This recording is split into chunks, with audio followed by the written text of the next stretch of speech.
veterans and disabled veterans for Ron Paul, host of the Language of Liberty show, blogtalkradio.com, and today is still August, the 10th, Friday the 10th. I am in Griffin, Georgia, making my way through Griffin and having a good time, handing out some literature and telling folks about how we need to end the wars and bring the soldiers home. Cancel the wars and fix the wounded.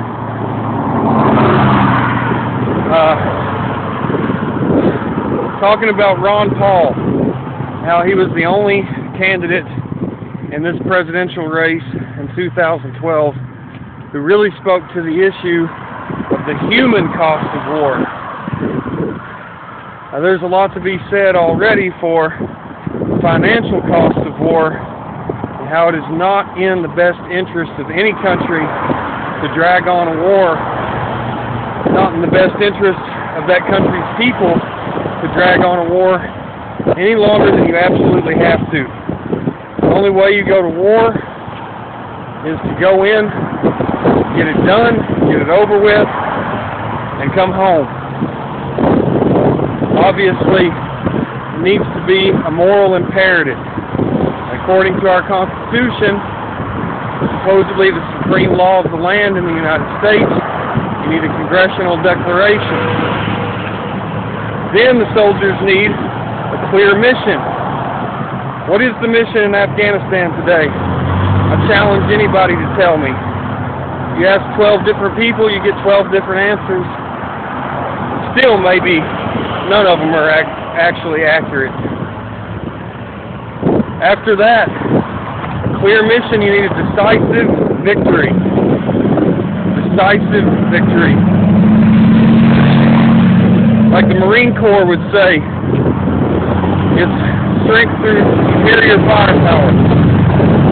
Get it over with, and then the last but not least thing that you have to do, come home. Which is exactly what we should do right now.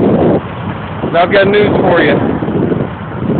We are not defending our country's security and freedom in Afghanistan. We are occupying an overseas nation, an overseas people, and imposing what basically amounts to a military police action of martial law upon their population.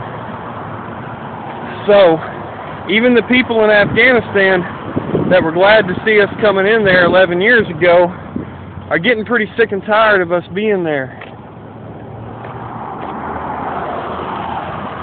The longer that we are there, the more they're going to get pissed off.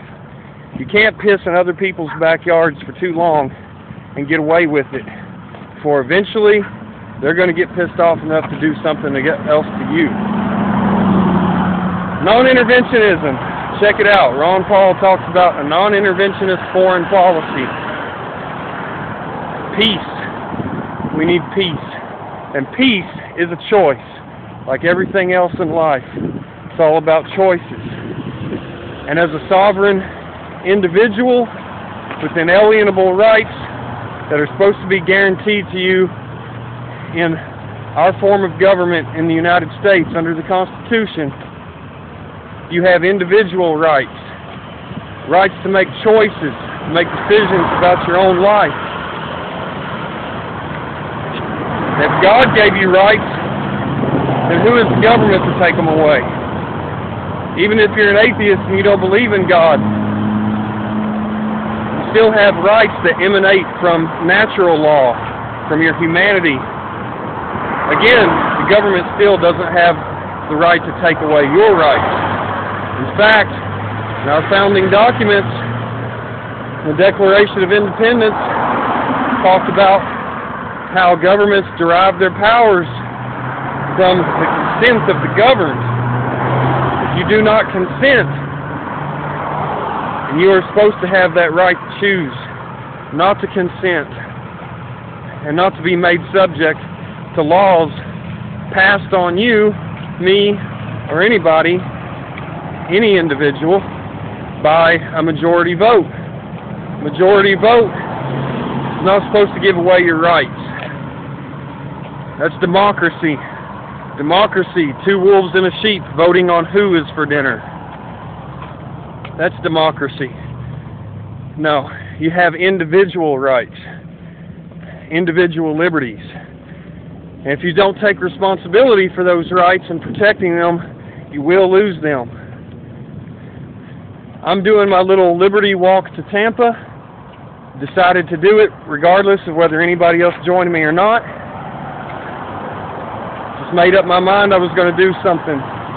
It may be insignificant, but I have to do it. And so my message to you is not to listen to me, but to think for yourself. Free your mind.